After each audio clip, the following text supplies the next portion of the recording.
Hello friends, मंथन plus में आप सभी का स्वागत है। आज की इस वीडियो में हम पढ़ने वाले हैं केमिकल काइनेटिक्स से रिलेटेड कुछ डेफिनेशंस, जैसे अभिक्रिया का वेग यानी कि रेट ऑफ रिएक्शन, वेग स्थिरांक, रेट कांस्टेंट, अभिक्रिया की आणविकता, मोलिकुलैरिटी, अभिक्रिया की कोटि, ऑर्डर ऑफ रिएक्शन और अर्ध आयु हाफ हाफ लाइफ के बारे में। ठीक है, तो सबसे पहले हम शुरू करते हैं अभिक्रिया का वेग यानी कि रेट ऑफ रिएक्शन। ठीक है, तो अभिक्रिया का वेग क्या होता है? मान लो कोई अभिक्रिया है A इक्वल टू प्रोडक्ट। ठीक है, तो किसी अभिक्रिया का जो वेग होता है वो उसके अभिकारक या उत्पाद यानी कि रिएक्टेंट या प्रोडक्ट के कंसंट्रेशन में चेंज होता है विद रेस्पेक्ट टू टाइम। ठीक है, यानी रेट इक्वल टू क्या होता है?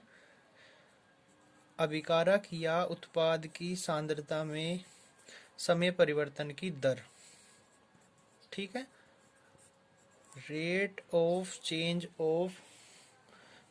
Change of concentration of reactant और product with respect to time.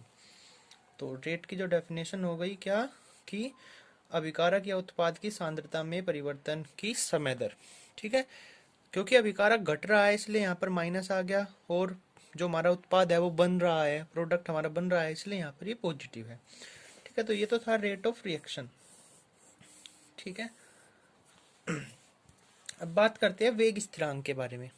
वेग स्थिरांक क्या होता है भाई? जैसे हम डेरिवेशन करते हैं कि भाई D A upon D T, अगर ये फर्स्ट ऑर्डर रिएक्शन है तो प्रोपोर्शनल होती है ए की कंसंट्रेशन के, और जो ये रेट होता है D A upon D T equal to हो जाता है के ए। इस के को हम बोलते हैं, एक ये के एक कॉन्स्टेंट होता है जिसे हम बोलते हैं रेट कॉन्स्टेंट। ठीक है, यहाँ से ही अगर मैं इसकी जो है डेफिनेशन दूं तो किस तरह से दी जाएगी? अगर ए की वैल्यू ए की कंसंट्रेशन हो यूनिट यानी कि 1 हो, तो जो इसका रेट है वो किसके इक्वल हो जाएगा? रेट कांस्टेंट के बराबर हो जाएगा। यानी कि किसी रिएक्शन का रेट कांस्टेंट उसके वेग के बराबर होता है। किसी अभिक्रिया का वेग स्थिरांक उसके वेग के बराबर होता है। कब?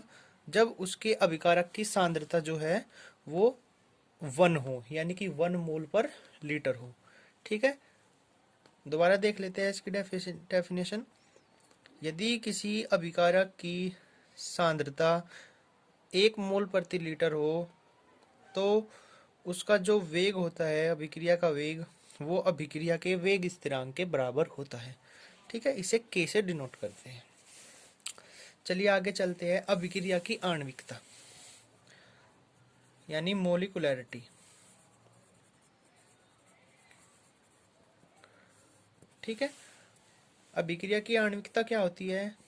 किसी अभिक्रिया में जितने अभिकारक के मोल भाग लेते हैं उसे हम अभिक्रिया की आणविकता कहते हैं। जैसे हमारी कोई रिएक्शन है A इक्वल टू प्रोडक्ट, तो यहाँ पर 1 मोल है, तो इसका जो इसका मोलिकुलरिटी होगी, आणविकता होगी, वो कितनी होगी? 1। अगली reaction A plus B equal to product, यहाँ पर 2 मोल ने भाग लिए हैं, तो इसकी आणविकता कितनी हो जाएगी? 2। ठीक है, जैसे कोई रिएक्शन इस तरह से है कि भाई NH3 is equal to N2 plus 3H2। ठीक है, तो कितने मोल ने भाग लिया है? 2 मोल ने। ठीक है, तो आणविकता कितनी हो जाएगी? 2। या फिर कोई और रिएक्शन, इसे मैं उल्टी करके लिख देता हूँ, N2 प्लस 3H2 2NH3। ठीक है, तो एक तो ये हो गया और 3 ये हो गई, तो आणविकता कितनी हो गई? 4। यानी कि किसी अभिक्रिया में अभिकारक के जितने मोल भाग लेता है उसे हम अभिक्रिया की आणविकता कहते हैं। The number of mole of the reactants in the reaction is called molecularity of the reaction. ठीक है, अगली डेफिनेशन हम पढ़ते हैं अभिक्रिया की कोटि, ऑर्डर ऑफ रिएक्शन। ठीक है, तो अभिक्रिया की कोटि क्या होती है? देखिए, हम इसे डायरेक्ट किसी भी मान लो हमारे पास कोई ए इक्वल टू प्रोडक्ट ऐसी कोई हमें कोई रासायनिक समीकरण दे दी, तो हम इसमें हम बिल्कुल भी नहीं बता सकते कि इसका जो ऑर्डर ऑफ रिएक्शन है वो कितना होगा। इसे हम सिर्फ रेट कांस्टेंट वाली इक्वेशन को देखकर ही बता सकते हैं। अगर हमें कोई इक्वेशन इस तरह से दी कि भाई रेट जो है वो इक्वल है के इंटू ए, तब हम इसमें बता सकते हैं कि भाई जो उसका ऑर्डर ऑफ रिएक्शन है वो 1 है। ठीक है, होता क्या है ऑर्डर ऑफ रिएक्शन, अभिक्रिया की कोटि समाकलित वेग समीकरण में, ठीक है, यानी जो रेट की इक्वेशन है, ठीक है, इस इक्वेशन में जो अभिकारक की घातों का योग होता है उसे हम अभिक्रिया की कोटि कहते हैं।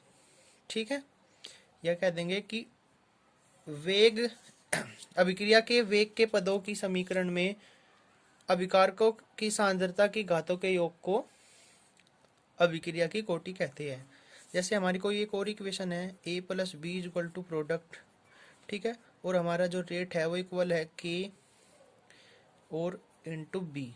ठीक है, तो जो हमारा ऑर्डर ऑफ रिएक्शन होगा किसके बराबर होगा, एक पावर तो इसकी है एक पावर इसकी है, तो 1 + 1 इक्वल टू 2। तो ऑर्डर ऑफ रिएक्शन कितना हो गया, 2। और कोई रिएक्शन ले लेते हैं। मान लीजिए हमें कोई रिएक्शन ये दी है कि भाई CH3 COO C2H5 plus H2O equal to CH3 COOH और प्लस C2H5OH।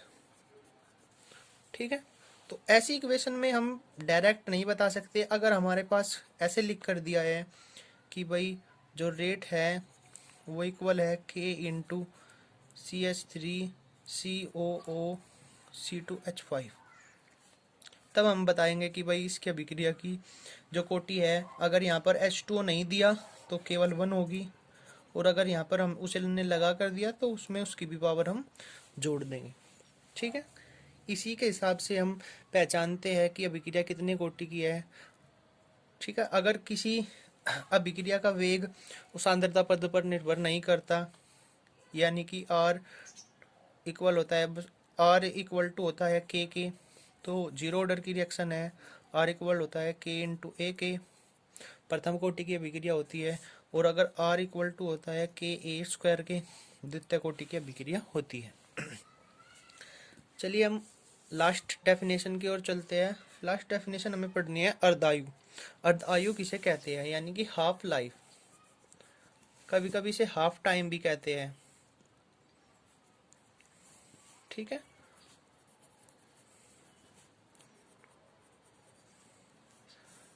तो मान लीजिए कोई रिएक्शन है A इक्वल टू प्रोडक्ट, ठीक है, और हमने इसमें शुरू में जो हमारा रिएक्टेंट है वो हमने लिया, मान लिया हमने लिया यहाँ पर 1 kg।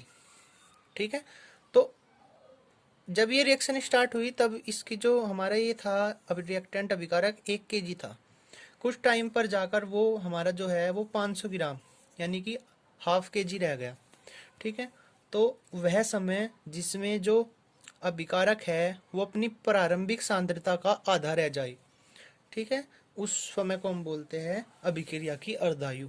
क्या, मान लीजिए इसकी पहली कंसंट्रेशन A0 है, तो वो कंसंट्रेशन जब A0/2 हो जाए, ठीक है, तो इस टाइम को हम बोलेंगे हाफ टाइम।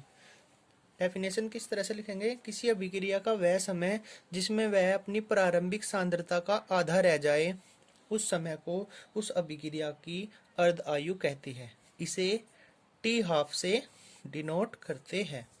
ठीक है, हाफ टाइम में एक इम्पोर्टेंट क्वेश्चन है, ऐसी कौन सी अभिक्रिया है जिसका जो हाफ टाइम है वो कंसंट्रेशन पर डिपेंड नहीं करता, तो आंसर है फर्स्ट ऑर्डर रिएक्शन। ठीक है, ये मैंने कराया हुआ है, आप इसका डेरिवेशन देख सकते हैं जाकर वीडियो में।